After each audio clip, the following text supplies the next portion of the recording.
सशक्तिकरण महसूस करेंगी। जो महिलाएं कमाती नहीं है वो खासकर हमारे समाज के अंदर एक बहुत डिसएडवांटेज्ड पोजीशन में रहती हैं। उन्हें घर में अपने पति के आगे हाथ फैलाने पड़ते हैं, उन्हें अपने बेटे के आगे हाथ फैलाने पड़ते हैं, अपने रिश्तेदारों के आगे हाथ फैलाने, छोटी छोटी चीजों के लिए, छोटी छोटी जरूरतों के लिए। अब ये नहीं होगा। अब दिल्ली में 18 साल से ऊपर की हर महिला के लिए, चाहे वो हमारी छोटी बहन हो, बड़ी बहन हो, चाहे कोई माता हो, हर एक के लिए हर महीने 1000 रुपए का इंतजाम कर दिया। हर महीने उनके अकाउंट में 1000 रुपए जाएंगे। ये बहुत बड़ी बात है और इस पे कई सालों से हम काम कर रहे थे। जाहिर तौर पे इस पे काफी पैसे का खर्च आएगा, लेकिन चूंकि दिल्ली में अब एक बहुत ही ईमानदार सरकार है, एक एक पैसा बचाती है। पहले बिजली फ्री की, पानी फ्री किया, शिक्षा फ्री की, इलाज फ्री किया, तीर्थ यात्रा फ्री की, महिलाओं का सफर फ्री किया। तो पैसा बचा बचा के जनता तक पहुंचाती है। यही पैसा, ऐसा क्यों नहीं हुआ कि पहले क्यों नहीं हुआ, ओवरलोग क्यों नहीं कर रहे हो? क्योंकि वो सारा पैसा पार्टी वाले खा जाते हैं, दूसरी पार्टियों वाले सारा पैसा नेता खा जाते हैं, नेताओं की तरफ जाता है, सारा पैसा नेताओं की जेब में जाता है। दिल्ली में ऐसा नहीं होता। दिल्ली में सारा पैसा, एक एक पैसा बचा के हमने जनता पे खर्च किया है। तो अब वो बचा के इस साल हमारा वो सपना पूरा हुआ जब हम सोच रहे थे कि हर महिला को हम हर महीने 1000 रुपए देंगे। मैं दिल्ली की सभी महिलाओं को बहुत बहुत बधाई देना चाहता हूं। आपका बहुत एहसान है मेरे ऊपर, आपका बहुत आशीर्वाद है मेरे ऊपर। आपसे मुझे कुछ नहीं चाहिए, बस ये आशीर्वाद अपने भाई पे और अपने बेटे पे बनाए रखना। जो महिलाएं 18 साल से ऊपर हैं वो इसके लिए पात्र होंगी, पर वो महिला किसी सरकारी पेंशन की लाभार्थी नहीं होनी चाहिए, सरकारी नौकरी में नहीं होनी चाहिए और इनकम टैक्स पेयर नहीं होनी चाहिए। और इसको व्यवस्था को सिंपल करने के लिए हमने ये भी कर दिया, भाई सेल्फ डिक्लेरेशन दे देना। आप बाद में रैंडम तौर पे कुछ की जांच होती रहेगी, लेकिन सेल्फ डिक्लेरेशन देके आपको ये बेनिफिट शुरू हो जाएगा। तो इस साल अभी चुनाव के बाद जो है वो इसकी प्रक्रिया चालू होगी, फिर इसको हम कैबिनेट में लाके इसको सब करेंगे। तो मैं दिल्ली की महिलाओं को बहुत बहुत बधाई देना चाहता हूं। इससे एक बहुत बड़ी बात होगी, दिल्ली की अर्थव्यवस्था में बहुत बड़ा उछाल आएगा। हमेशा ये देखा गया है कि अगर संपत्ति या दौलत या पैसा कुछ चंद लोगों के हाथ में कॉन्सेंट्रेट हो जाए तो अर्थव्यवस्था का बेड़ा गर्क हो जाता है। पिछले 75 साल में हमने देखा जितनी भी पार्टियों की सरकार आई उनकी एक ही थ्योरी थी, trickle down theory, trickle down economics.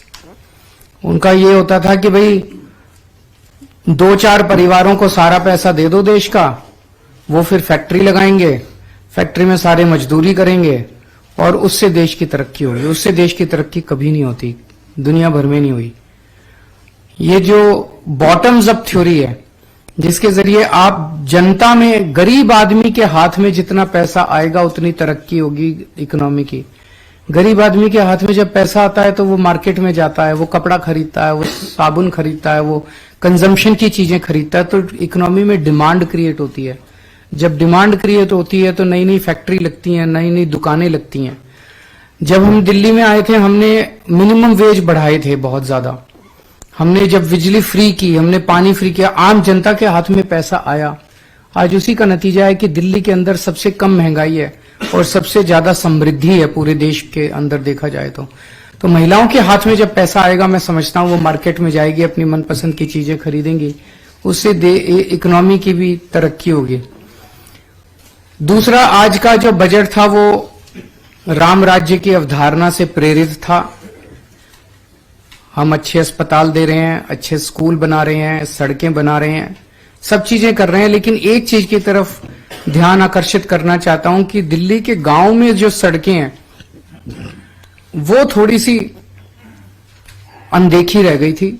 इस बार उसके लिए हमने अलग से बजट का प्रावधान किया है और दिल्ली के गांव देहात की सड़कों की तरफ ध्यान दिया जाएगा। वहां की सड़कों के निर्माण को जोर शोर से कराया जाएगा। अगर कोई प्रश्न है तो। आप ओवरऑल अपने बजट को किस तरीके से देख रहे हैं, क्योंकि राम राज्य थीम तो आपने दी, पर ओवरऑल क्योंकि आतिशी जी का पहला बजट था और मैं आतिशी जी को बहुत बहुत बधाई देना चाहता हूं। 10 में से 15 नंबर दूंगा मैं। बहुत अच्छा बजट था उनका और सारे तबकों का ख्याल रखा गया, सब सेक्टर्स का ख्याल रखा गया।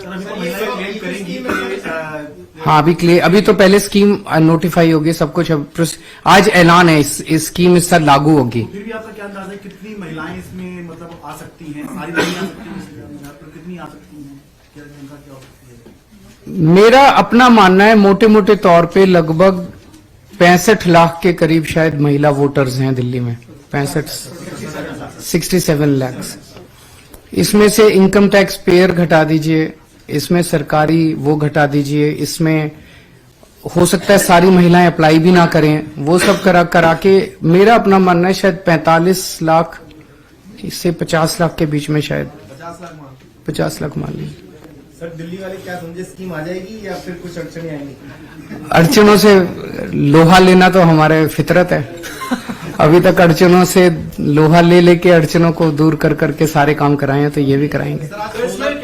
पर मैं ये एक सब महिलाओं को भी और सबको कहना चाहूंगा, आपने मेरे को 70 में से 62 सीट दी और एक बार 70 में से 67 सीट दी, तभी मेरी सरकार चली।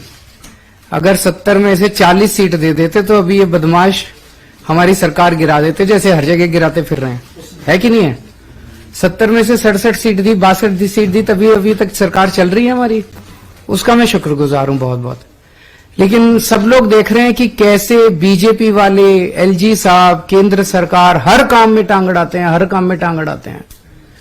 अब अगर ये 7 एमपी, अभी मैं अकेला लड़ रहा हूं, एलजी साहब से भी अकेला लड़ता हूं, बीजेपी वालों से भी अकेला लड़ता हूं, सेंटर वालों से भी, तो ये 7 बीजेपी के एमपी बना के क्या मिला अपने को? कुछ नहीं मिला। दिल्ली वालों को तो कुछ नहीं मिला, उल्टा ही मिला। जब जब दिल्ली के काम रोकते हैं ये 7 एमपी बैठ के ताली बजाते हैं, बहुत अच्छा दिल्ली वाले बड़ी तकलीफ में है, बहुत अच्छा दिल्ली वाले बड़ी तकलीफ में है। तो ये तो बहुत गलत है। तो मेरा ये सब दिल्ली वालों से कहना है कि अगर ये 7 एमपी आप इंडिया गठबंधन के दे दोगे तो ये मेरे 7 हाथ बन जाएंगे, मेरे को ताकत मिलेगी। अगली बार 7 इधर से आ जाएंगे दिल्ली से, 13 पंजाब से आ जाएंगे, 10 हमारे राज्यसभा के, करीब 25-30 एमपी हो जाएंगे। फिर किसी माई के लाल की हिम्मत नहीं है जो दिल्ली वालों के काम रोक दे। तो ये मैं ताकत आज दिल्ली के लोगों से मांग रहा हूं कि आप लोग जब वोट डालने जाओ तो दिल्ली की सोचना, केजरीवाल